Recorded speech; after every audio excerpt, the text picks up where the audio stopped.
Us. Welcome, everybody. Okay, we are live on Instagram. We are live on Badass Outdoors YouTube. We are live on Badass Outdoors Facebook. Are we live on everything? Oh, we are live on. Yeah, okay, I got this. I did this, big girl, all by myself. Hello and welcome, everybody. I'm going live for a few different reasons. And one of them you might expect, one of them you may not expect. So I just got out of class. I had class. I'm a student at the University of California in Davis. I'm a Ph.D. system of sorry, I was reading at the same time. Thanks, Matt. We are good on all platforms. Perfect. I'm a PhD student of history.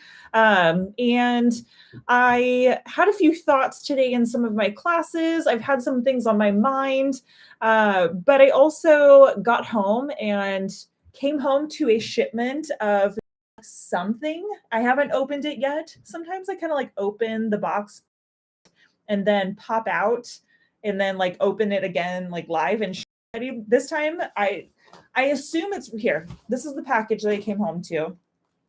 I'm going to guess this is fishing rods. I don't know what else it would be, but we're going to open and see what. I don't recall ordering anything, but who knows? We're going to open it up together. The other thing is in school, last quarter and then going forward, I study Indigenous and environmental history. And I got the opportunity to write a paper and focus on a topic of my choice. And of course, I had to pick something fish related. I mean, who would I be if I didn't pick something fish related? It would not be me. It would just be something else. So I picked fisheries in the Pacific Northwest. And particularly, I got to look at the salmon crisis. So 2 books that I covered: Making Salmon, Joseph Taylor III, and this is specifically an environmental history on the Northwest fisheries crisis and the fisherman's problem. So these 2 books, if you are a salmon angler or a steelhead angler or care about salmon to like any degree, these are 2 really, really important books. One kind of details the history of the problems in the Pacific Northwest and salmon, but it also talks about how the fracturing of all of the user groups has made salmon fishing solutions very, very difficult, and like highlights a lot of what those things are, and even makes some important suggestions on what we can do going forward to ensure that fish have a future in the Pacific Northwest. So if I was gonna say, hey, you're in the Pacific Northwest or you care about salmon, there's one book that you can read, I would definitely say Making Salmon by Jay Taylor. It talks about commercial fishing, it talks about sport fishing, it talks about hatcheries and artificial fish propagation. And then the other book is The Fisherman's Problem. And this covers ecology and law in California fisheries, but essentially is the history of the demise of salmon in California. There's a lot of conversation, particularly on Northern California. It's important to look at California because in a lot of ways, the Pacific Northwest is trailing. And talks about like what we might expect in the Pacific Northwest. Oh, there's a good question about this. How pirating fish out in the ocean, could this play a part? Yeah, it absolutely plays a part. And actually something that I learned that I didn't know from a different book was that fish piracy was a huge thing in the Puget Sound, particularly in the mid 19th century, mid to late 19th century. Pirating of fish was massive in the Puget Sound, absolutely massive. And that book was it's called The Nature of Borders, and it's salmon, fish piracy, and something in the Salish Sea. I think I got the title a little bit wrong. Lisa Wadowitz is the author, but super interesting look at how fish piracy shaped fisheries in the Pacific Northwest, how it shaped borders, particularly between Canada and the US, and how international fisheries law is shaped. It's very, very interesting. The complexity of the fishing problem is beyond what we typically think of. And these things illuminate a lot of illuminated a lot of understanding for me in terms of like what solutions can look like. How can we think about what fisheries solutions are? How can we properly take care of our fisheries if we don't understand how they got to where they are now? So to me, that's why history is so important. And if you ever have questions on these things, definitely ask. I really love talking about fisheries and the history of fisheries. And I imagine if you're watching this live video right now or at some point in the future, you care a little bit about fishing too. So it's really important stuff to think about and understand. And it gets me really excited to like share some of my learnings with you. Hello from Hermosa Beach. Jacob Gray, those books are on Amazon. I would definitely encourage you to check out Powell's, supporting a local business out of Portland.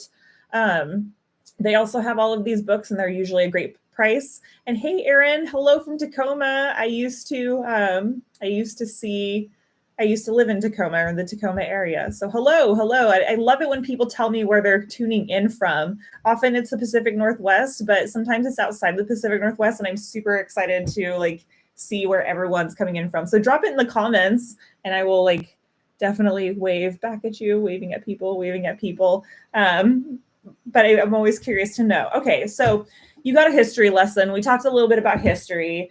I'm a historian. It's what I do. It's going to be a part of the thing going on. Shout out to Lake Tahoe. I love that. Oh, hello from Alberta, Canada. Let's open up some fishing gear. So here's what I got. Mystery boxes. I wish I could get it all in a frame, but my office is kind of small, so I'm just going to like do this. And again, guessing that this is going to be fishing rod related. It is from Pure Fishing.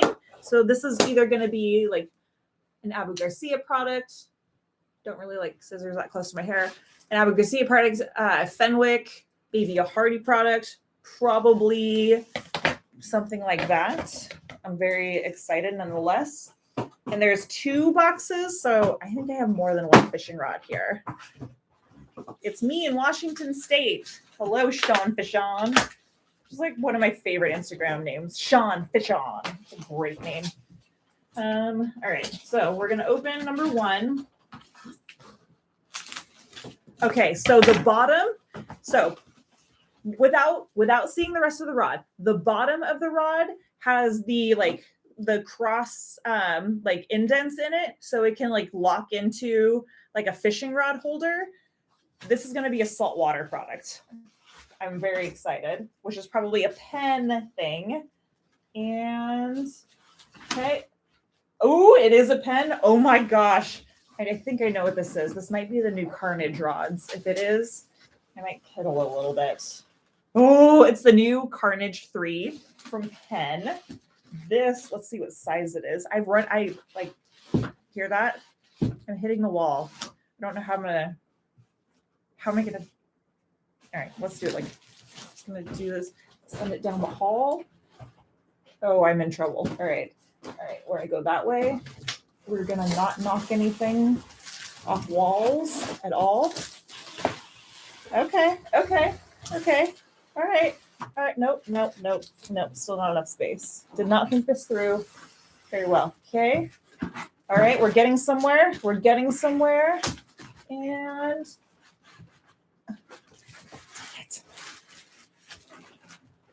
people are like, how did you get into a PhD program? You can't even figure out how to get a rod out of a box. Got it. Yeah. All right. So let's see. This is the Penn Carnage 3. I'll show you. I'm trying to see what size, what length. This is a 7-foot rod. And this is their 15 to 30 pound fast action rod. Okay, so Ashley is going to be using this probably off my kayak in many saltwater situations. Definitely going to be fishing my rockfish. Definitely going to be fishing for California halibut. Let's have a closer look at this. Oli is sitting, you can't see him, but he's sitting in between my legs right now. And he likes to take the cardboard It's like the one thing that I like, yeah, he's trying to take it from me right now. So Oli, my fishing buddy that you've all seen pictures of, I'm sure, never chews on shoes. He never does anything naughty. He might steal a bratwurst here and there. But the one thing he just wants to do, he just wants to chew on some cardboard, and I just let him have it. I let him tear it up and make a mess, pick it up. It's all fine. My shoes are safe. Everything in my house is safe. Let the guy have some fun. All right. So take the plastic off of it here. And then I'm going to bring it up close so we can see it. Oh, we have people, Ryan from Forks. We have someone from Reno. Hey, Wayne from Reno, Nevada. Thanks for jumping on. This is super exciting. All right. I swear I can do this. Oh, there's a tag on it. That's why it's harder. All right. So here's what we got. Now we can see it. We can see it. Zippin Carnage 3. Now this one's a newer one this year. And Ashley's going to do all sorts of naughty things with this fishing rod. I'm going to scare a lot of fish. And I'm going to eat really well. And this rod is going to help me do exactly that. So it looks like we have kind of a double locking reel system here. I like that when the reel seat like has that extra locking like deal on it. That's really cool. Like I said, the bottom of it, let's see if we can do this, has the little like, what is this called? What is the actual name of this? It has like the cross divot in it so we can like sit, like lock into a fishing rod holder. It has like the hard foam grips, which is great. And SLC construction. It's a good looking rod. I like it when everything's like clean black, like it doesn't have to be super colorful, just like a few things that'll differentiate. Like I can see, like look through my rods really quick and be like, all right, that's the Penn Carnage. Okay, this is that. They're all similar looking, but they're all just like a little bit different too. Like that's really nice. I absolutely love that. This is a casting rod, not a spinning rod. And so I can't wait to see what kind of reel I'm gonna set up with this. I have some ideas, perhaps a fathom, maybe, we'll see. Ooh, we have some friends from Eugene. Hello, friends from Eugene. In other news, there's not one box, there's 2 boxes. So let's see what's in the other one. I have a feeling it might be, I mean, what's better than 1 carnage? 2 carnages. It's 2 carnages. And it's looking like that might be the case. It could be. It might be the same thing. It is. It is also the fast action 7-foot rod. This is, I love this. Honestly, when I get a brand new fishing rod and I only have one, for one, Matt's gonna steal it. I already know this. For 2, like I'm a rod breaker. I'm hard on my things. I'm a rod snapper. I've always been a rod snapper. I take care of my stuff. I do. I just, like I'm always getting wild with stuff, and especially when you're like fishing a ton and you're fishing like, like lots of like jetties and things like that, like where it's just easy to like break stuff on rocks and things and like, shut your door too hard on the rod tips. I'm just saying, I'm a rod breaker. I am what I am. I don't try to pretend I'm something I'm not. Broke a rod the last time I went out. Guess how I did it? I think I was I was unseating like a hook, and I like pulled on the tip a little bit and like flicked it, and it snapped right off. Have you ever done this? I do this. These are the things that I do. So I broke a rod. I'm really glad that there's 2 because I get one and then I get a backup, and then maybe Matt will steal it from me and I'll still have a rod to play with. I know you're watching right now. I know I'm talking some smack about you, Matt. Here we go.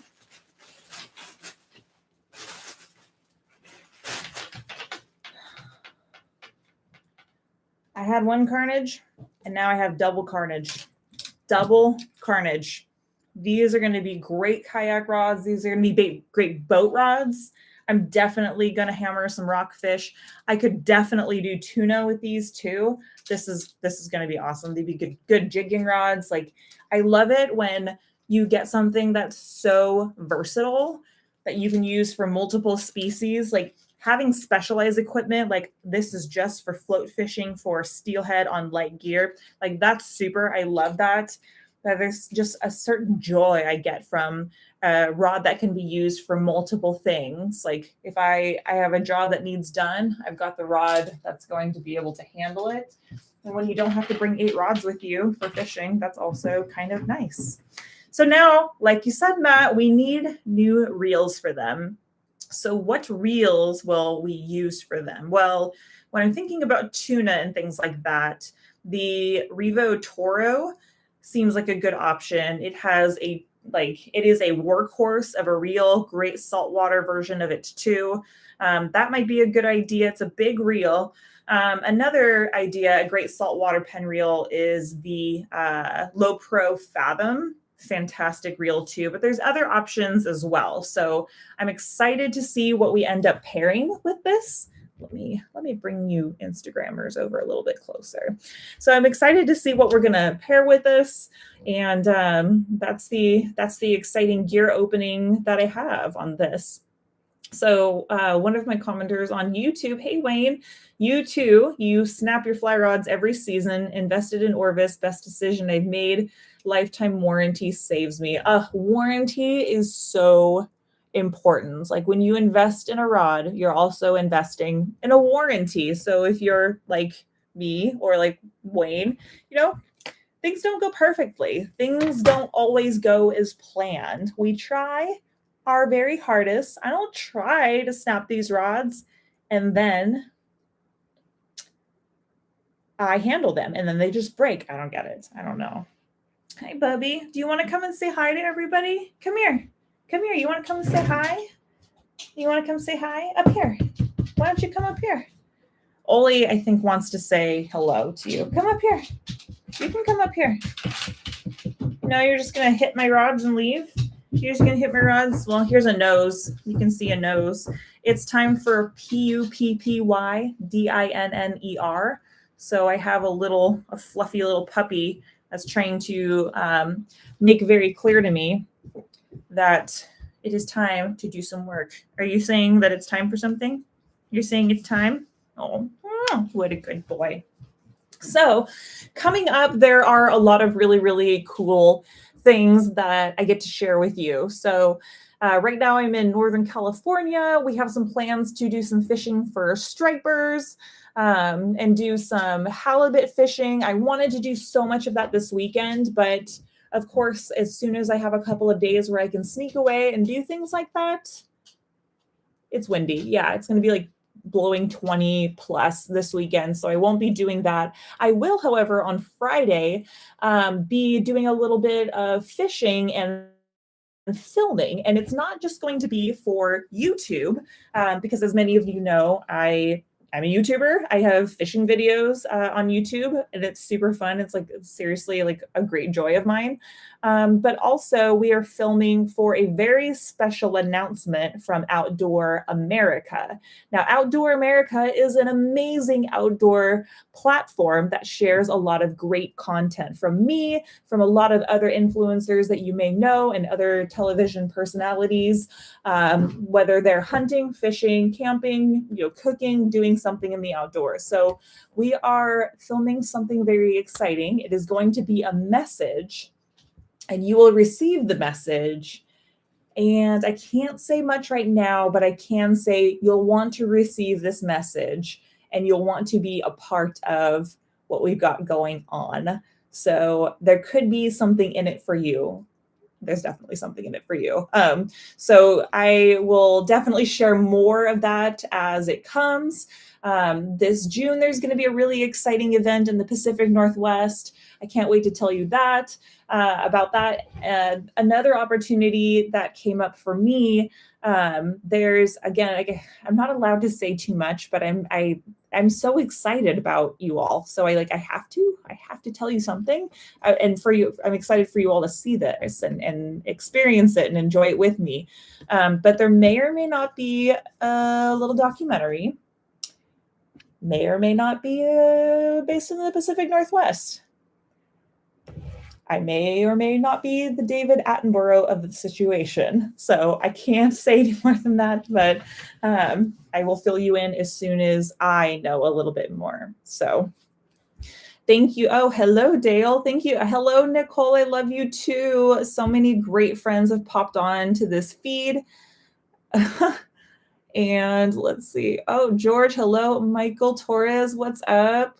Thaddeus, oh, my good friends, my steelheading friends. Thank you. I am healthy. I'm back at it. I'm like 90% back to like fighting condition. Like I still don't have the energy that I've had in the past, but I'm almost there. And thank you for the encouragement on the studies. I definitely want to help our fisheries get back on track. And if you've jumped in on this live feed later, at the beginning of the feed, I actually showed you some of the things that I'm working on in school. So I'm a Ph.D. of history at the University of California. I'm pointing because it's like that way. And I got to write a really cool paper that detailed some history of Pacific Northwest fisheries.